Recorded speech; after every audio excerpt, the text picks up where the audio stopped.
it's time to hear today's guest speaker, Mr. Jairam Ramesh, who is an idol of knowledge and experience and fountainhead of illuminating ideas. We welcome you, sir, to please come to the podium and fulfill our knowledge with your address on challenges in sustainable growth. Thank you. Thank you, first of all, Rotarian Dr. Kamlakar ji, for a very nice introduction. Any resemblance between what I have done and what has been said is purely coincidental. Rotarians on the dais, ladies and gentlemen. I'm not new to Rotary. I remember when I was a small boy going and spending my summer holidays in Chikmagalur. I used to go with my uncle occasionally, who was a member of the Rotary Club. It used to meet in the Mahila Samaja in Chikmagalur. And I used to attend occasionally meetings of the Rotary Club. And names like Paul Harris and all became part of my childhood. In the 80s, I had occasion to work with the Rotary Club, Rotarian Sushil Gupta in particular, when I was asked to be part of the team to launch the immunization program for polio. And Polio Plus became a very important and significant program in which Rotary had a very important role to play.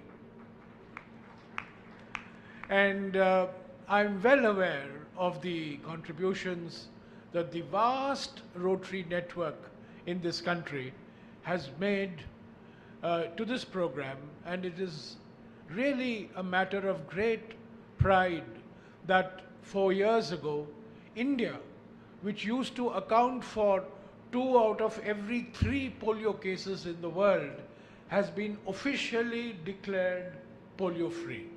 And I think the Rotary Club can take satisfaction in the role that it has played. I was looking at Rotarian Ganesh Bhatt's presentation, and he talked about wash, and he talked about Ganga. And I can't help recalling that when I was Minister for Sanitation, Drinking Water and Sanitation, I first launched this program, Nirmal Bharat Yojana. And somewhere in Madhya Pradesh, when I was launching this program, I happened to say that India needs more toilets and less temples. And a lot of people criticized me, including our Prime Minister. And I came under great criticism that how could I disrespect Indian faith and say India needs more toilets than temples. I also said, अगर आपको नारियल फोड़ना है तो शौचालय के बाहर फोड़िए, मंदिर के बाहर नहीं. I was criticized for that.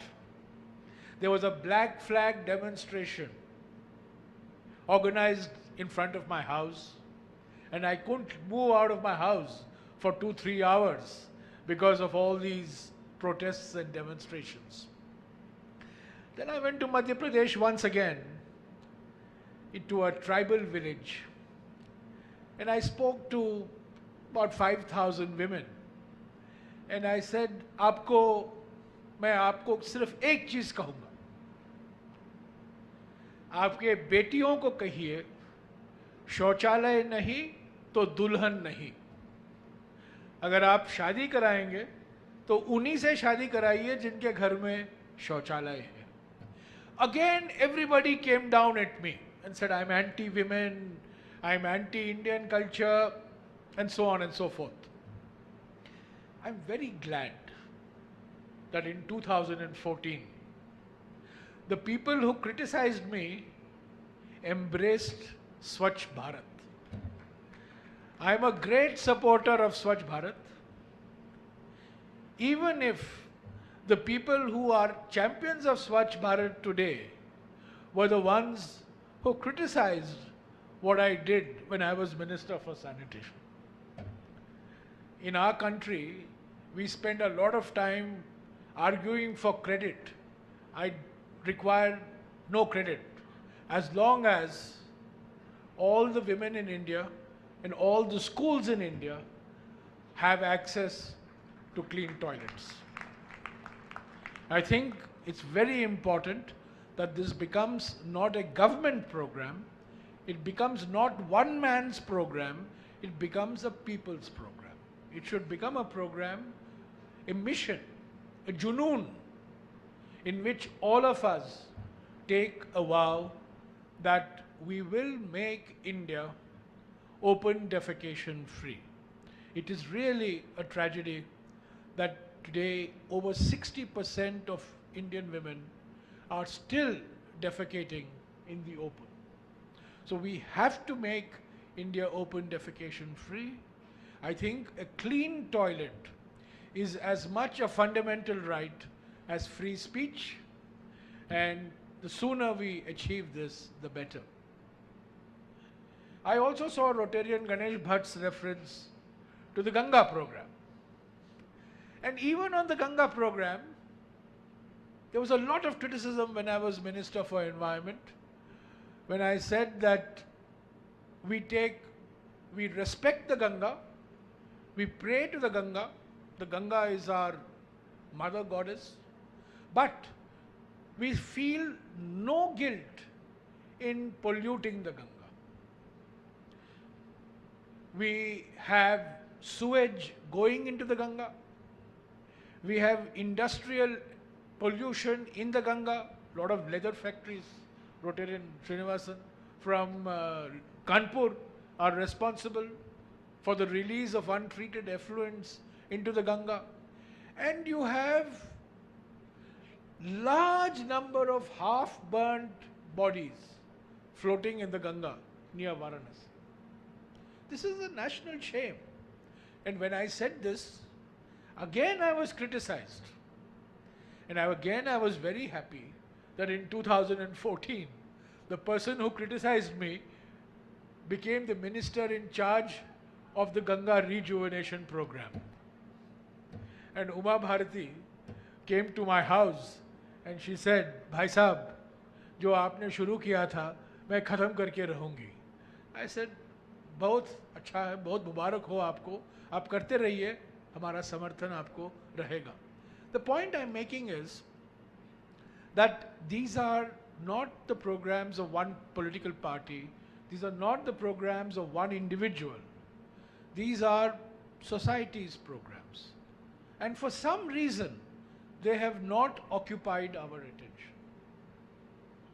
And I think whether it is cleaning of the Ganga, whether it is providing the toilets to schools and to all the homes in the country, this is as much an obligation on each and every one of us as individuals, as much as it is a program for the government or for people's organizations, community organizations like the Rotary Club. And I want to congratulate Rotarian Bhatt and all his colleagues for what they have done, the 20,000 schools that you have taken up, and I'm sure that the example that you are setting will be taken forward by other community organizations as well. The only problem, as I was explaining to the district governor, is that there are more Rotary clubs, most Rotary clubs are south of the Vindhyas, and the maximum requirement is north of the Vindhyas. So while Karnataka, Maharashtra, Goa, Tamil Nadu, Kerala and all are very good, I hope Rotary Club enters Bihar, UP, Madhya Pradesh, Rajasthan, Jharkhand, Odisha, which is where you really require motivated, dedicated organizations like Rotary to fulfill these social goals. So I hope these 20,000 schools are not just in South India, but are spread all across the country. when Rotarian Kulkarni asked me to come to Belgaum and speak to you, he suggested that I speak to you on the challenge of sustainable development. And I think this is something that we can no longer, like the building of toilets or like the cleaning of the Ganga, this is something that we can no longer afford to ignore or put on the back burner. And let me suggest to you why organizations like Rotary should get involved in propagating, popularizing, and making the concept of sustainable development far more widespread than it has been the case so far. We talk about economic growth, we talk of GDP growth, we talk of industrialization, but we don't talk of sustainable development. And why should we have sustainable development in our country in the first place? And that is what I want to spend a few minutes with you this morning. First and foremost, we have enormous demographic and population pressures. India today has a population of 1.2 billion people. 120 crore people is our population. And in the next 35 years, by the year 2050, we will add another 40 crores to our population. Now, most countries in the world, population is stable, like China. Many countries' population is beginning to decline, like Germany, France, Russia, Japan, and so on and so forth. India is one of the few countries in the world where population will continue to increase. Although family planning has become a major success in our country, although many states in our country have already reached replacement levels of fertility, like Kerala, like Tamil Nadu, like Karnataka, Maharashtra, the fact is, because the base is very big, even if women have 2 children and not 3, your population is going to continue to increase for the next 35 to 40 years. In fact, by the year 2024, which is only 7 years from now, 6 years from now, India will cross China and we will become the world's most populous country. And by 2050, our population would have reached 1.7 billion people. So, we have not only the needs of the present generation, you and me, but we also have to worry about the needs of the generation of our children and of our grandchildren. And there are going to be 400 million. So sustainable development is required because our population is growing. Our resources are limited. And we have to ensure the air that we breathe, the water that we drink, the rivers on which we depend on, the forests that are so important for us, they are preserved not only to give us value, but also to give value to future generations. So this is the first reason why we must all be worried about sustainable development.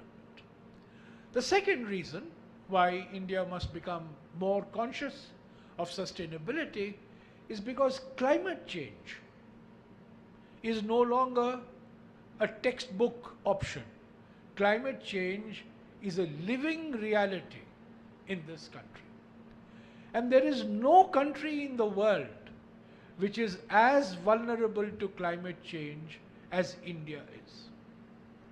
Let me give you a few examples. Take the monsoon. If you look at the monsoon over the last 40, 50 years, the number of dry days has gone up.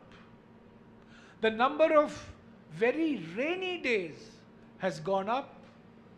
The total volume of monsoon has not come down, but the number of rainy days has come down. The frequency of floods has increased. The frequency of drought has increased.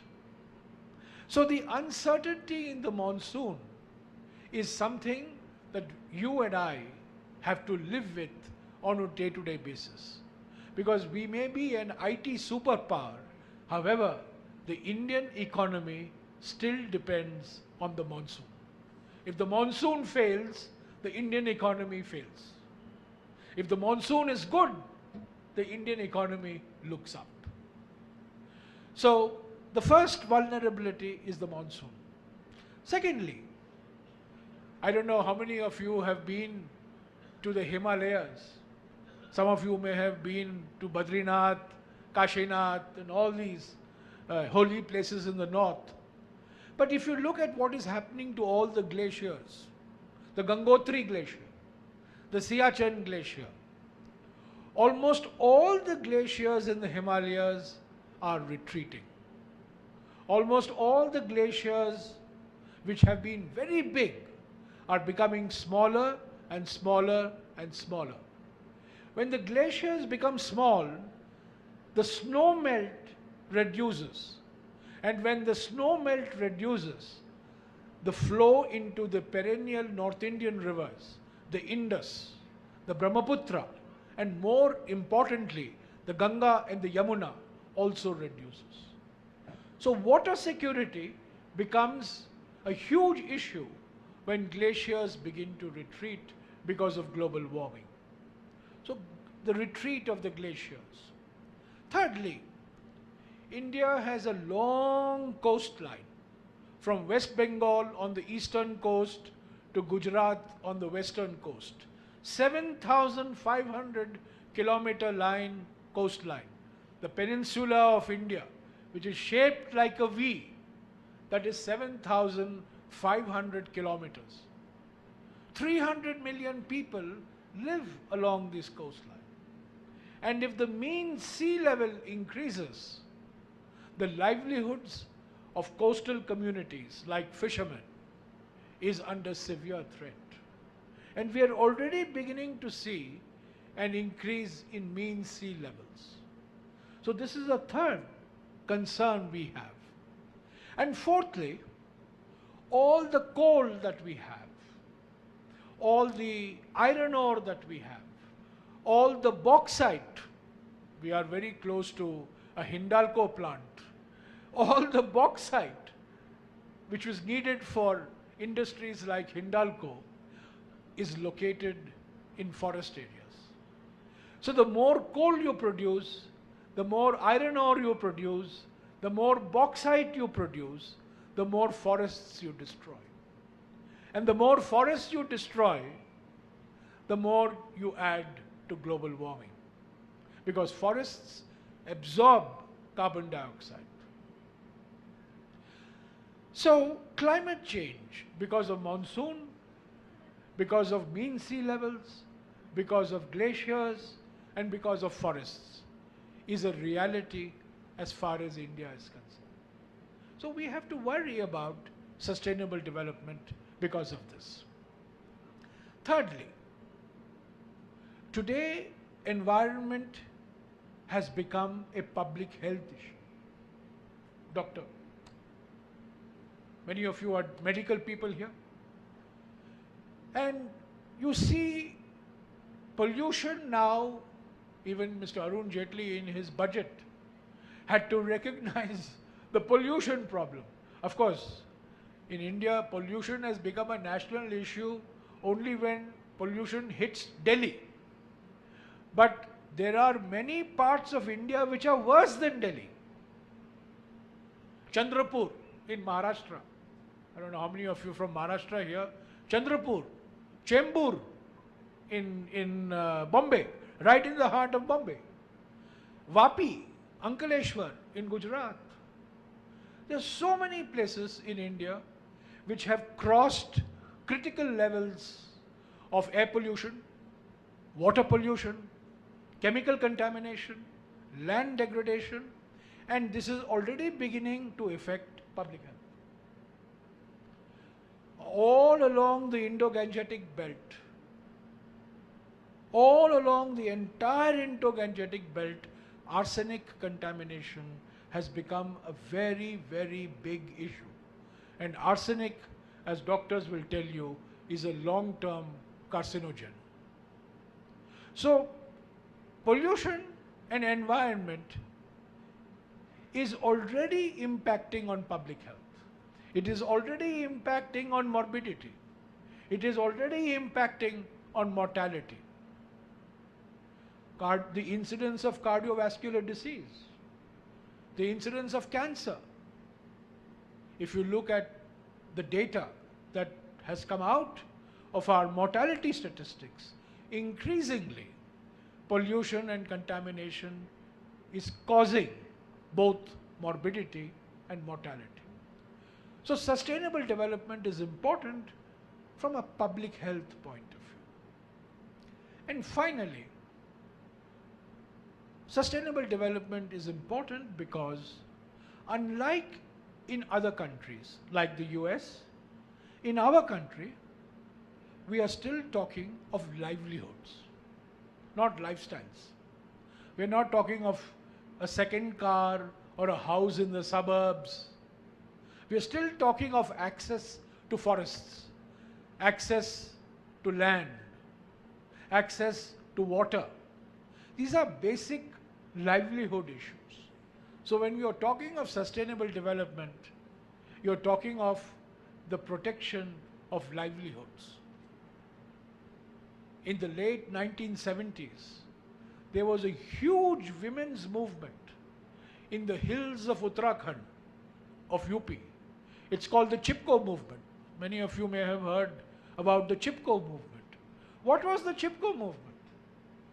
The Chipko movement were women embracing the trees. That is why it was called Chipko, because the lady who was leading the movement told the women, "Chipak jao, पेड़ के साथ चिपक जाओ," and they chipkowed up to the trees because they didn't want the trees to be cut, because the trees was a source of their livelihood. So the women were protecting the forests, not because of some middle class elitist desire or values, but the women were protecting the forests because it was the source of their livelihood. So this is livelihood environmentalism, not lifestyle environmentalism. So these are, my friends, the 4 reasons why I think we as a country must pay greater attention to sustainable development. Demographic expansion, climate change reality, public health impact, and livelihoods. Now, having said this, it is really paradoxical, and I have still not been able to find an explanation for this paradox. We as a country worship nature. No country, no culture, no civilization worships nature the manner in which Indian civilization worships nature. We worship the forests. One of our most famous Upanishads is the Brihad Aranyaka Upanishad, the Upanishad of the great forest.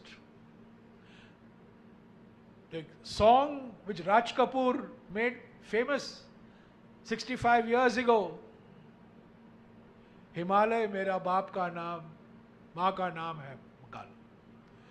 Himalaya is my father's name and Ganga is my mother's name. We worship the Himalayas. We worship Ganga. We worship Yamuna. One of the mantras that I was taught when I was 5 years old, 6 years old. Gange che Yamune che Narmada Saraswati Kaveri Godavari Sindhu Jale Asmin Sannidhim Kuru. You are giving water from the 7 rivers of India. You have Durga riding a tiger, Durga riding a lion.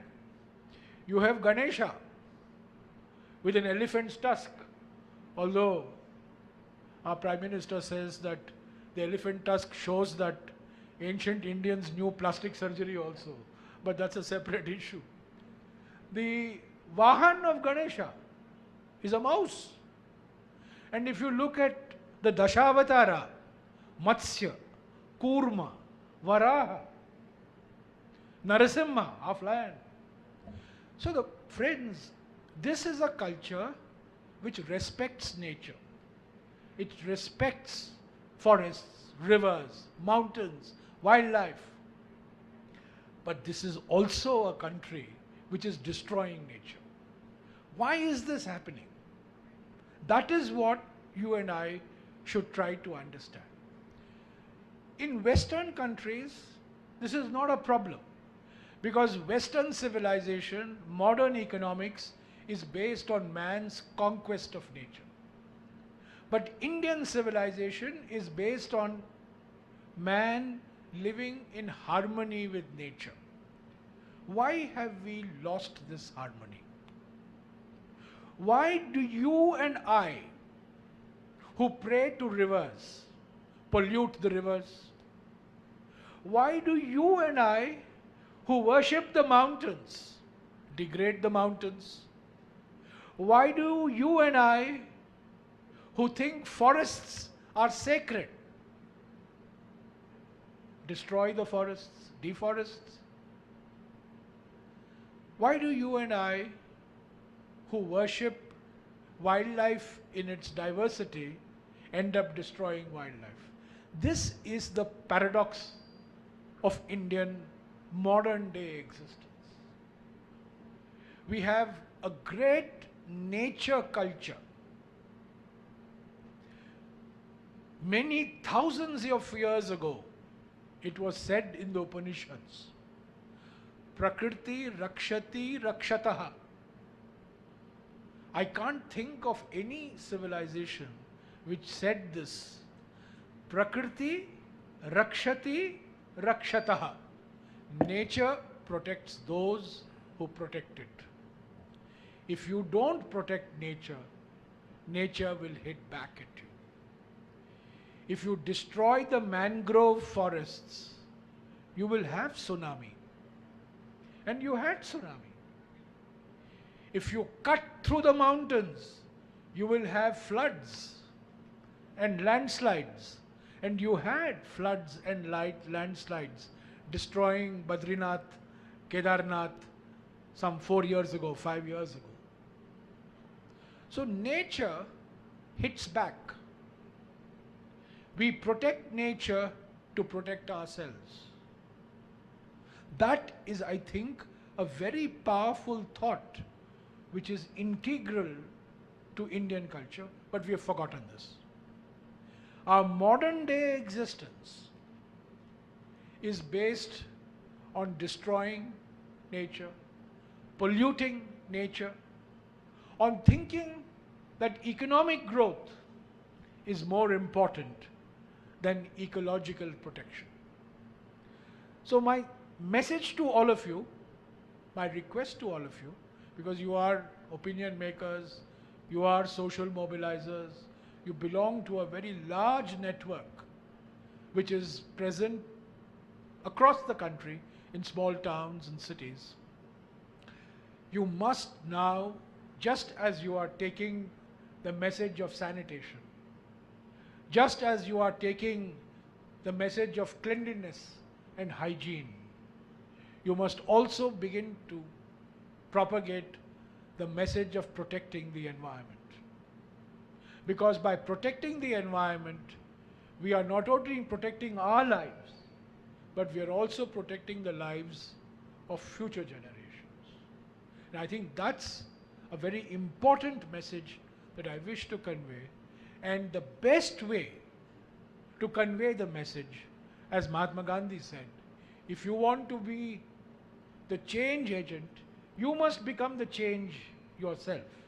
So we must, in our own lives, begin to lead environmentally friendly, environmentally frugal lives, so that the message goes to a wider and wider cross-section of society.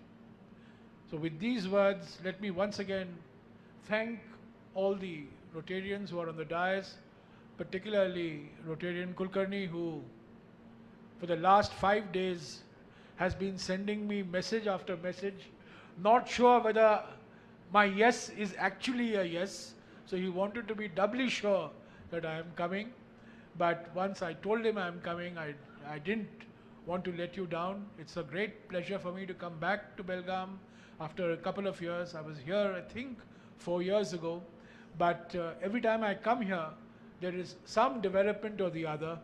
My only request is that this development should be environmentally friendly as well. Because if you do this development and do it keeping the environment in mind, you are not only, as I said, adding to your own lives, but you're also making sure that what people coming after us will inherit is something that is good for their lives. And that is really the true meaning of sustainability. So congratulations to the Rotary Network. Congratulations to all of you for all the work, for all the dedication and determination and your involvement in programs of health, sanitation, hygiene, and I'm sure that this effort of yours will not only succeed, but you will take on other such challenges in the country as well. Thank you. Thank you, sir.